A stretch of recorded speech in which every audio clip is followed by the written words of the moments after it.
Audio test 1, 2. This is the Pentagon Press Briefing Room. Can you hear me in Fort Bragg, North Carolina? Can you hear okay? I'm just trying to think. Yeah.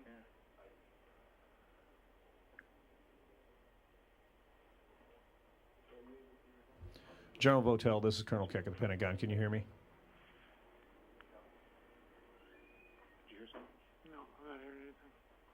Someone just tried making a combo check in the Pentagon with General Votel. General Votel, He can't hear them. any member of the dais? Any member of the dais? This is Colonel Keck of the Pentagon. Can you hear me? This is Major General Kamiya.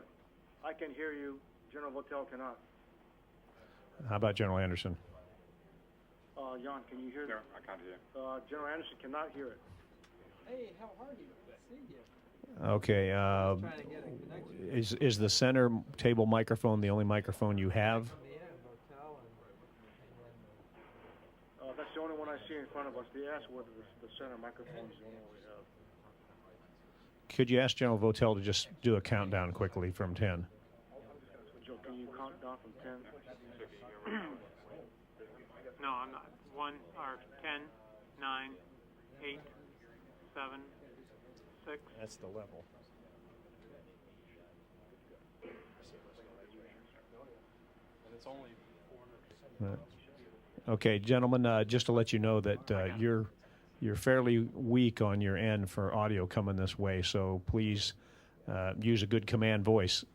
Let's do an audio check again. General Kamiya, you can hear me all right?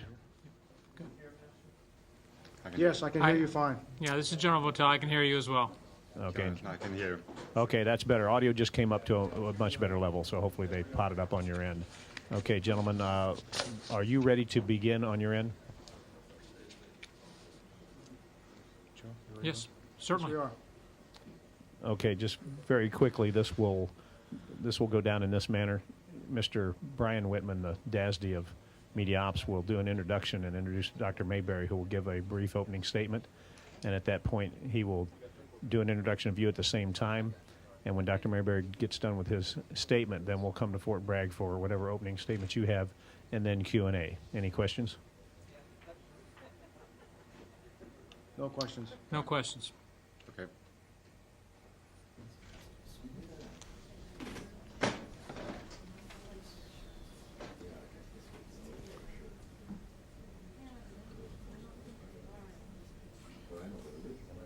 Okay, gentlemen, we're planning on about 30 minutes. Is that what you were told?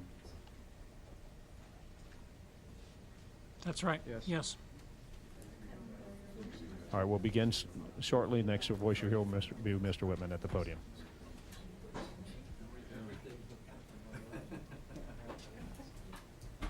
There we go. Very good. Well, good morning and welcome. We just did some audio checks in the back there, so I think that we have all our participants here. Today, we would like to talk about training transformation and some of the innovative things that the department has been doing. Joining us today here in the Pentagon is Dr. Paul Mayberry, who is the Deputy Undersecretary of Defense for Readiness. And he's going to provide you some brief remarks on what the department has been doing. And then the gentleman that you see on the screen there, many of you know some of these individuals, I think, will join us from Fort Bragg. We have Major General Jason Kamiya, Brigadier General Joe Votel, and Major General Jans Anderson from the Danish military, who's representing ISAF. And they're going to talk about this ongoing mission readiness exercise to train U.S., Afghanistan, and ISAF forces that are scheduled to rotate into Afghanistan in January 2007. As I said, I think some of you recognize our individuals. Our guest today, Major General Kamiya, was the former tactical commander for CJTF 76 in Afghanistan until February of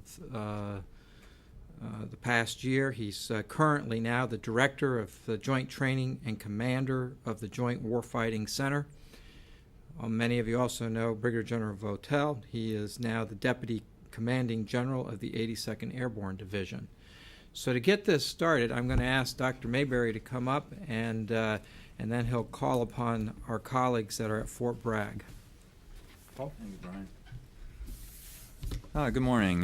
Thank you very much for taking time out of your busy news cycles to be with us this morning. This past week, major operations have been waging in Iraq, in Afghanistan, and in Fort Bragg, North Carolina.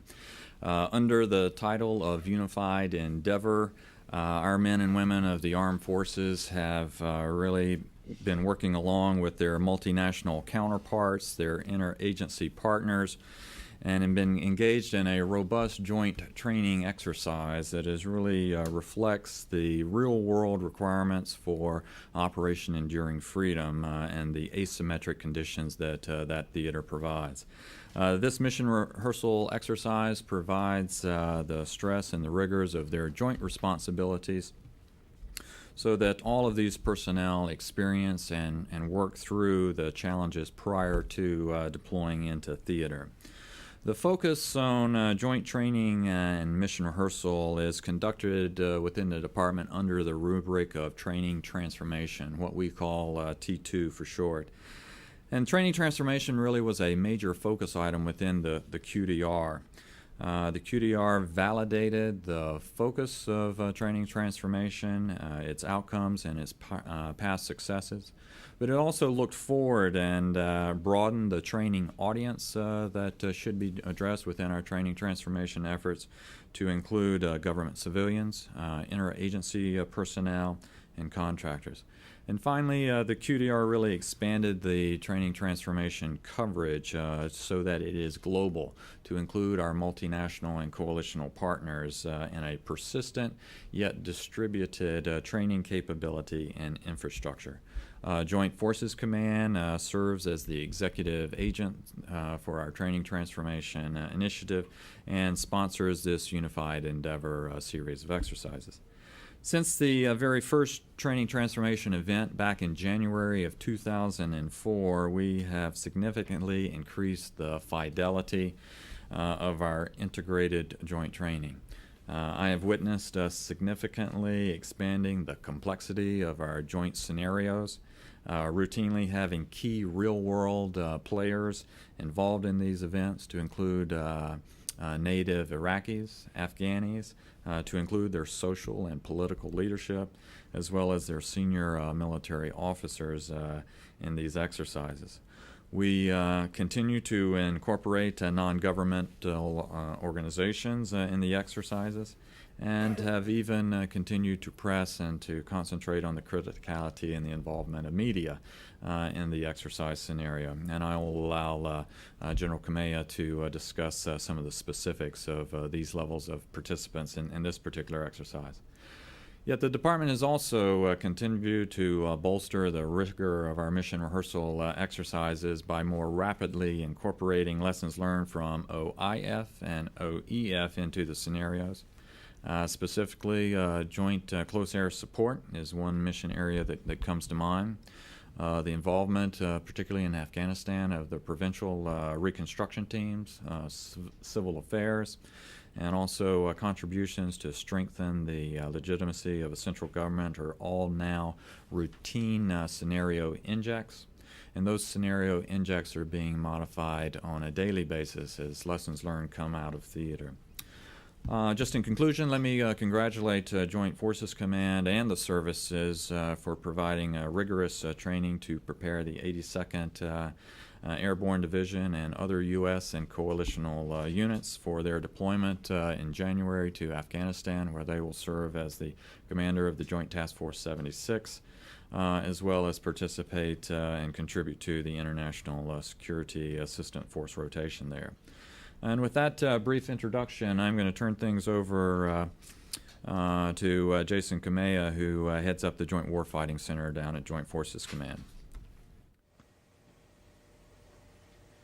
Thank you, Dr. Mayberry. I spent a lot of time thinking over the last 5 or 6 days of how to characterize this Unified Endeavor exercise.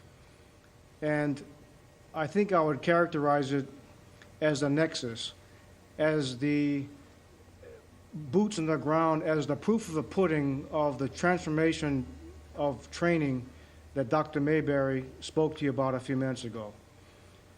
our joint community's abilities and capabilities to bring together the force going into theater and enriching the training environment through subject matter experts, and for this exercise, inclusive of Afghan National Army, Afghan National Police, and Pakistan military general officers, all result in a truly enriched environment for the deploying Combined Joint Task Force, in this case, America's Army's All-American Division. It's important also of the training value and the context that we also now introduce the International Security and Assistance Force, ISAF, here represented by Major General Jan Anderson, because they too are a part of not only the training audience, but they also provide the subject matter expertise for the All-American Division in terms of the emerging command and control relationships between CJTF 76 and the ISAF headquarters. With that, I'll turn it over to Joe Votel for comments. Thanks, sir. Appreciate that. Preparing for any deployment is never simple. The situation that the 82nd Airborne Division will face in Afghanistan as the incoming JTF 76 and Regional Command East Command, we recognize will be complex and will be operating against a very determined and thinking enemy. As you all know, the Afghan environment is very fluid and it is always evolving. A lot will be expected of us, and so we know we have a lot of challenges in front of us. Unified Endeavor has provided us an exceptional example or an exceptional situation here to help practice some of these skills that we will need when we get forward in Afghanistan. Working with our ISAF counterparts, with our Afghan and Pakistan counterparts, and then working with a variety of interagency and other organizations that are involved in the Afghan environment has been simply unparalleled opportunity for us, and largely as a result of the last 6 days that we've spent here in this exercise and some other stuff that we've done in conjunction with JIFCOM and others. I'm happy to report to you that I think the 82nd Airborne Division is very well trained, resourced, and ready to assume the responsibilities of commanding JTF 76 and the Regional Command East portion of ISAF. And with that, I'll turn it over to General Anderson.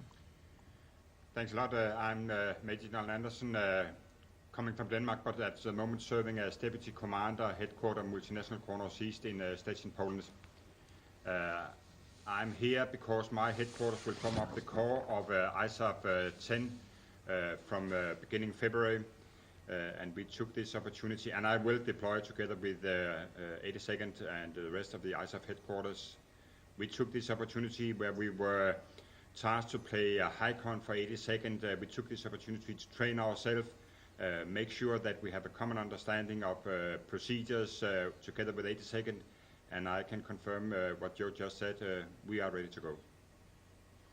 Before I turn the floor back over to you, sir, for question and answers, let me tell you that while today's focus is here at Fort Bragg, that training transformation and, more importantly, the joint national training capability has allowed us to bring this training opportunity to the 82nd Airborne Division from as many as 5 to 7 different distributed locations throughout the United States. It is also an opportunity for us to further strengthen the partnership that the U.S. military has with our U.S. interagency partners, such as USAID, the Department of State, the Department of Justice, and the Department of Treasury. These are only a few examples of the interagency representatives we have here over the last 6 days to enrich the training environment. Dr. Mayberry, to you. Certainly. Why don't we open the floor? Questions for the panel here? Sir. General Votel, Jeff Schogel with Stars and Stripes. Can you talk briefly about what you learned through this training? Yeah, thank you. Thanks for that question. Well, you know, the training is multi-dimensional, and so we cover a lot of information. I think one of the great things about the approach that we've had with Unified Endeavor is that this exercise that we've been doing for the last 6 days was preceded by 2 days where we spent on what we call academics, and as part of that, we brought in subject matter experts from our ISAF partner countries. We brought in Afghan, Pakistan experts. We brought in a variety of other experts from the interagency that General Kamiya just talked about. And we had an opportunity to discuss a lot of the intricacies and complex nature of the Afghan operational environment. And so that has really been useful in raising the overall situational awareness. And so I think one of the key things that we get out of this at the leader and at the staff level and at the subordinate commander level is an increased situational awareness of how the environment is characterized in Afghanistan and the various different ways that we have to influence it, not only through our military elements, but also through the information domain, through the economic domain, through the diplomatic domain, to accomplish the overall mission. So I think what Unified Endeavor has done has provided us an opportunity to address a variety of different activities on the battlefield and learn how we bring all those together to create the effect that we're desiring. Hi, it's Gordon Lewald from Military Times. You know, a little bit more on that last question. Could you just kind of provide maybe a couple of specific examples of what you're talking about to help understand the value of the overall effort? Certainly, yeah. Let me give you a very current example. This morning, for example, without going into a lot of the operational details, the exercise scripted an event for us where we conducted an operation against an insurgent leader, and in accomplishing that mission, there were some collateral effects that were achieved against some of the civilians in the area. And what that forced us to do in responding to that was, for me personally, to engage with General Anderson and a variety of other leaders across the theater, working this issue. It caused our staff to go back and look at the informational and other aspects that would be involved with having to deal with this situation, and it caused us to be fluid on the battlefield. Things that we thought we would do today are now influenced by injections into the exercise that have changed the dynamics and caused our staff and leaders to have to change. So I think that's a real good example, and that's just one example. I think the beauty of the overall exercise is what JIFCOM has done is brought a lot of real-world situations into this exercise and presented them to us in a manner that is relevant and realistic, and forced us to work through all those problems and address the many facets that are involved in each of them.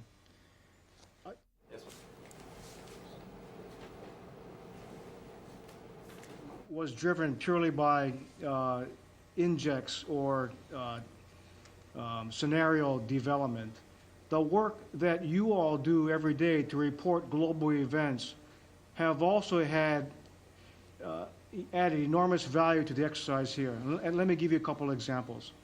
A couple of days ago, the U.S. military's announcement of the punishment of the soldier accused of raping a young Iraq female.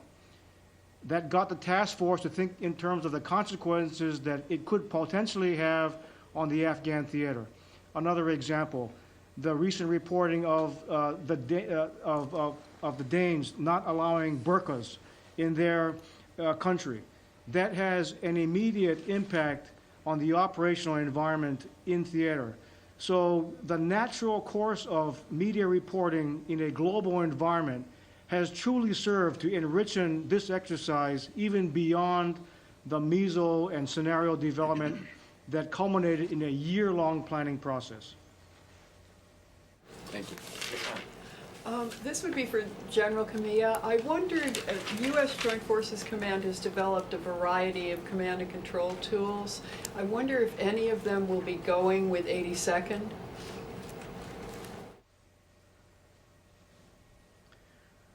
I know that the Joint Force Command, J9, is continually working with our services and combatant commanders to experiment with emerging technologies of how to enrich the command and control capabilities, not only among U.S. forces, but amongst U.S. coalition forces and multinational partners as well. What we have tried to replicate here are the command and control systems that this task force will have in theater. So this exercise has not provided the venue to introduce new command and control systems that this force will not have in theater. However, there are exercises being planned now that we are trying to marry with emerging command and control technologies that the current force in theater is using, and we will use those C2 systems, command and control systems, in their exercises. But in terms of this specific exercise, we are using the systems that the 82nd Airborne Division will have in theater. General Kamiya, I wanted to ask you about joint close air support. Can you talk about how you've been doing that type of training? Are you doing it with live Air Force forces? And what kinds of things have changed in the last couple of years in that type of training in close air support?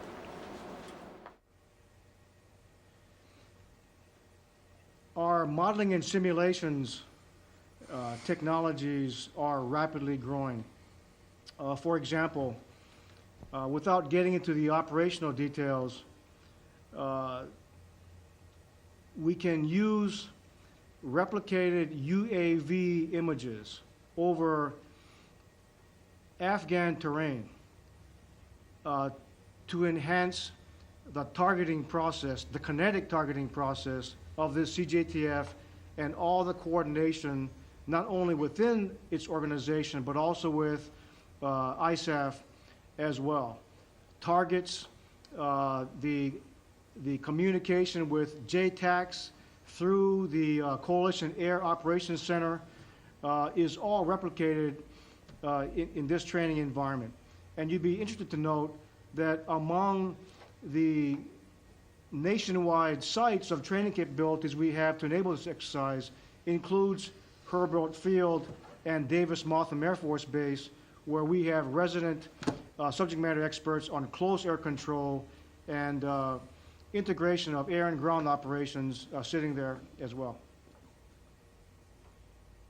My name is Carl Osgood. I write for Executive Intelligence Review.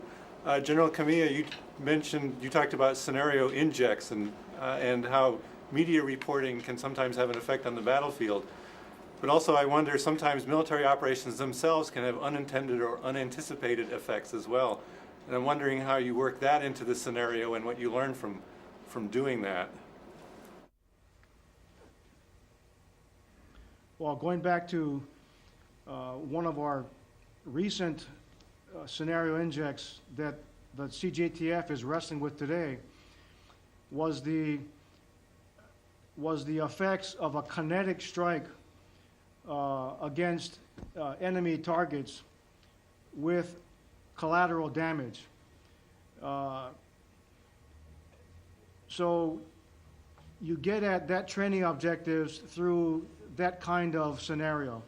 You also, it is also very important to showcase to the CJTF on how to get at problems through non-kinetic means, such as, because you have the military capability to strike it, it doesn't mean that that is the tool that you must default to. And I'll let General Votel talk about some of the experiences they've had in the exercise, but you get at these problems via engagements with Afghan governors, engagement with tribal elders, working with the U.S. Embassy, working with ISAF headquarters to apply some of the tools available in the diplomatic, information, and economic elements of national power. So it is the art of how to integrate all of these tools that is a large part of JIFCOM's training objectives to the training audience. Yeah, thanks, sir. I would just underscore the point that General Kamiya just made. I think one of the most significant things that we've learned out of this exercise is the need to integrate all the other aspects of the battlefield and the other elements of national and international power that we can bring to bear. As military men and women, we're obviously comfortable with dealing with kinetic aspects of warfighting. But in the environment that we're joining in Afghanistan, that is really only one dimension of it. So we've got to look at the informational aspects of how we deal with an aggressive Taliban press strategy, how we deal with the economic aspects of rebuilding infrastructure and encouraging economic development in Afghanistan that will lead to a more stable environment. And we've got to look at how we get and support the Afghan government from a diplomatic standpoint and from a standpoint of their own citizens having confidence in the abilities of their own government, and not just an international force that is there. And so all those things taken together mean that when we look at an operation on the battlefield in Afghanistan, we can't just look at where we will put CAS or where we'll put maneuver forces. We've got to look at all the other aspects. We've got to look at how we engage the people, how we support them, how we encourage economic development, how we ensure that we portray our strategy of putting the Afghan forces first and being in support of them, and not just accomplishing missions from a U.S. standpoint. So it becomes very complex, and I think that's one of the greatest things that we've taken away from this exercise. Ann Roosevelt with Defense Daily. General Votel, can you explain how this flows down to your privates and your platoon leaders to understand better how to communicate with the people they see on a daily basis that you might not at their level? Yes, thanks. That's a great question. What we do as part of this exercise this week is in the simulation center is we're actually conveying orders and receiving information from people from soldiers who are on our staffs and are operating and responding to the environment, and that helps us get down to about the company commander level. They begin to understand what the battlefield looks like, the different influences on it, the different ways it can be manipulated and influenced through those different dimensions that I talked about. I should say that as a precursor to this exercise, we recently completed a very successful training operation down at Fort Polk, Louisiana, where we actually had the privates, the sergeants, those who are out there doing the hard work on the battlefield, going through their paces, getting them ready. As part of that, we had real Afghan National Army, real Afghan National Police.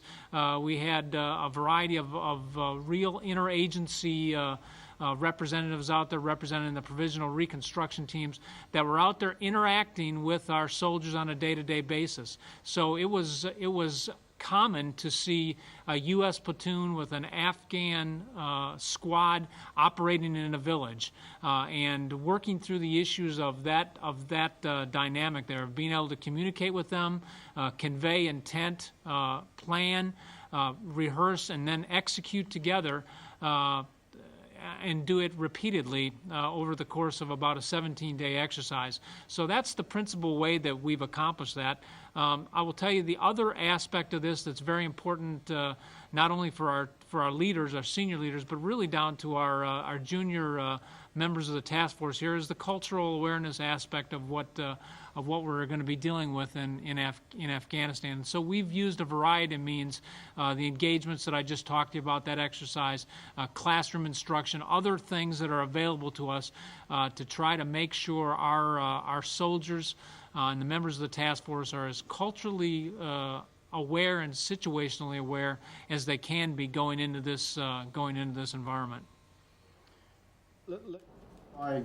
By mentioning that some of our subject matter experts, if we can call them that, have been Defense Minister Wardak, the Afghan Defense Minister, Dr. Atmore, who is the Afghan Minister of Education.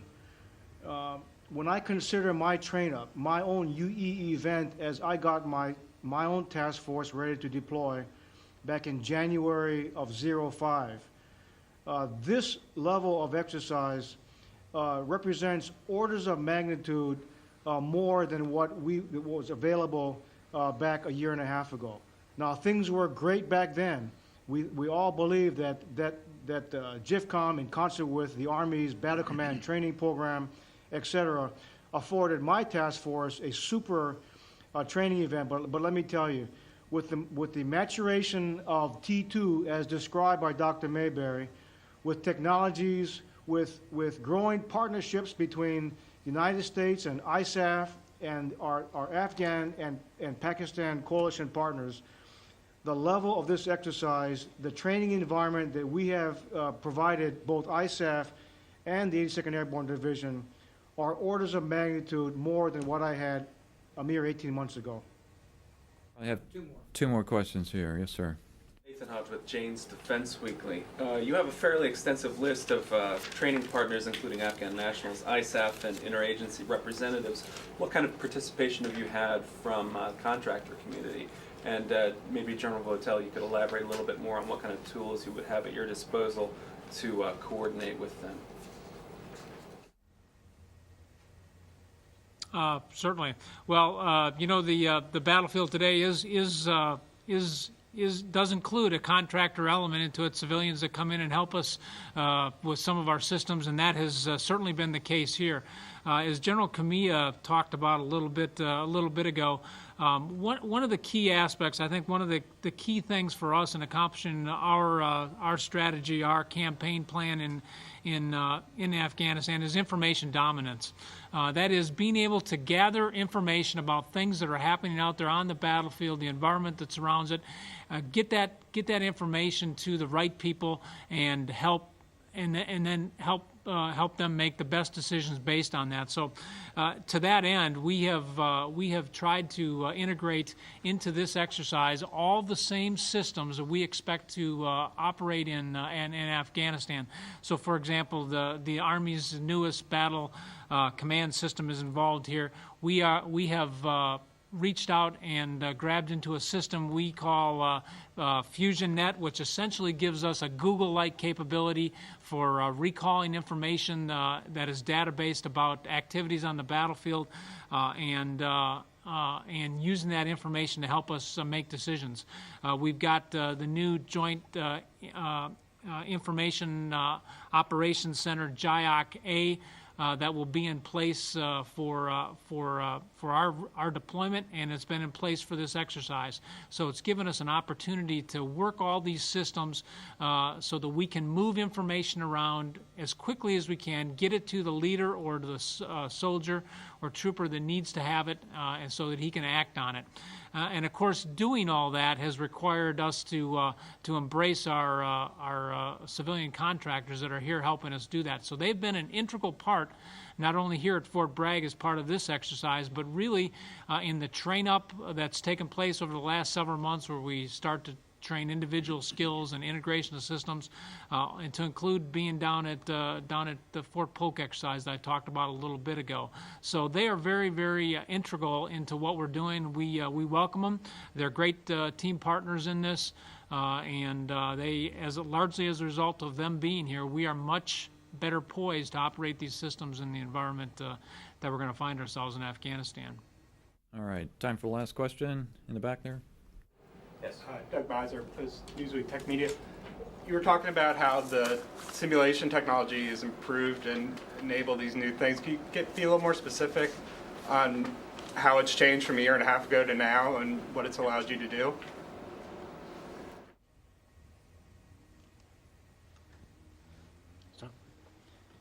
I'm sorry, I didn't hear who you are addressing that to. I guess either, but I guess to General Votel. Okay, sir, I'll start, then I'll I'll pass it off to General Kamiya. I think the one thing that, having watched several of these exercises in the past, I think the one thing that we have done very well in this exercise is use recent experience in theater and take those events and build them into the exercise, so that we are looking at very realistic situations on the ground in terms of that, and being able to address those using the full dimensions of our staff. And so I think from my perspective, having participated in these exercises in the past, that's the thing that I think is most significant. That and the inclusion of all the other partners.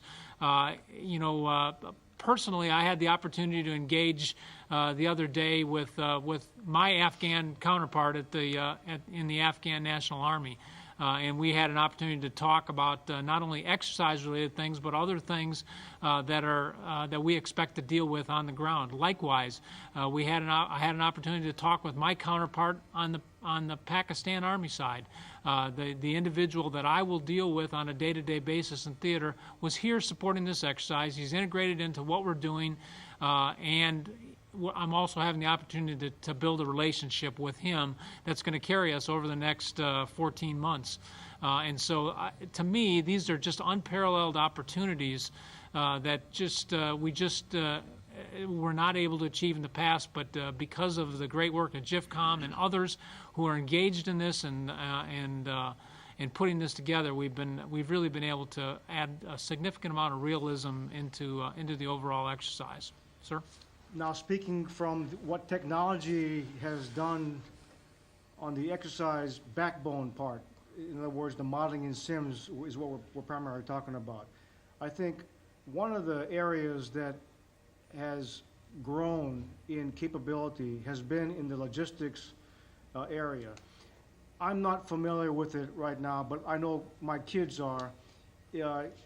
I guess I would compare our logistics modeling and simulations capabilities to SimCity, where in the context of an urban environment, you could know how much fuel your car has, what is the bed capacity of hospitals, and these kinds of things, which then trigger reports and action on the training audience to make sure that all of their combat service support and combat support systems are postured in place to support operational requirements. So again, looking 18 months difference, I think that is where I have seen the most level of increase in capability. And I tell you, it's changing every day. GIFCOM, in concert with the COCOMs and the services, are continually trying to evolve our modeling and simulations federations, if you will, to move it towards one modeling and simulation system that would be interoperable with all services, inclusive of our multinational partners, across all functions, maneuver, fires, as well as the logistics function.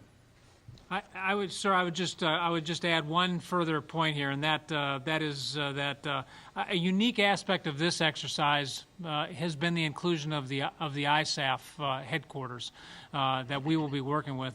To my right, General Anderson will be one of the counterparts that we'll work with, and so we've had an opportunity to basically work every day together in meetings, on the phone, over issues not only in the exercise but other things that will impact us down the line. So we have just gotten much more realistic and a much more relevant exercise going here that I think is going to set us up for the long term. We've been able to focus on relationship building right from the beginning, and we clearly recognize that that's what's going to be very, very important to us as we prosecute this mission. I would like to allow General Anderson to say a few more words. Know that General Anderson and about 65 ISAF headquarters members that are here with us are in fact the actual headquarters that will be going into theater later on this spring. Jan. Thanks, General Kamiya. For us, this exercise has been very important. We have been training for this for the last 5 or 6 months, so what 82nd have been through for this last couple of weeks and months, we have been through for a long time. But this exercise gave us the opportunity, and actually with the only regional command, to train common understanding, to train how we are sharing information, to train how we are doing consequence managers, as we are not there on our own. We are there to solve a common task, and we have to have a common understanding of what is or might be a minor incident in regional command east with a company commander in a few seconds could end up on ComISAF's table and be a major topic. I think we have obtained this during this exercise by having a common understanding of not only thinking on this specific task or topic, but thinking through and beyond this and the consequences, and that we have a common understanding on what's going on. And for me and the part of my headquarters that I have brought, this has been a major achievement. Besides having not only a phone book with names, but now also a face and understanding who the guy in the other end is, and that to us has been very important. Thanks. To thank General Kamiya, General Votel, and General Anderson. Wish you the best of luck and Godspeed. I think that today's briefing sort of gives you an overview of the evolution that the department is going through tremendously as it focuses on the preparation and deployment of our forces into theater. That these are true joint scenarios that build upon the operational scenarios in theater today, and that it is really challenging the staffs as well as the individuals to really work through these complex, very current problems, and to also understand the implications of the decisions that they make. As General Anderson said, this is also about establishing and building relationships. These are the actual deployers that have now synchronized up and are working together. This is more than just a phone book set of relationships. This is truly about understanding what strengths and weaknesses you and your counterparts have. I think that this really gets at the essence of the training transformation logo, and that is that we must train as we fight, and I think that that's what we've seen demonstrated and talked of here today. With that, I thank you very much for your participation today. I believe there may be some handouts if you're interested in the chairs up here. Thank you very much. Again, all the folks at Fort Bragg, thank you very much.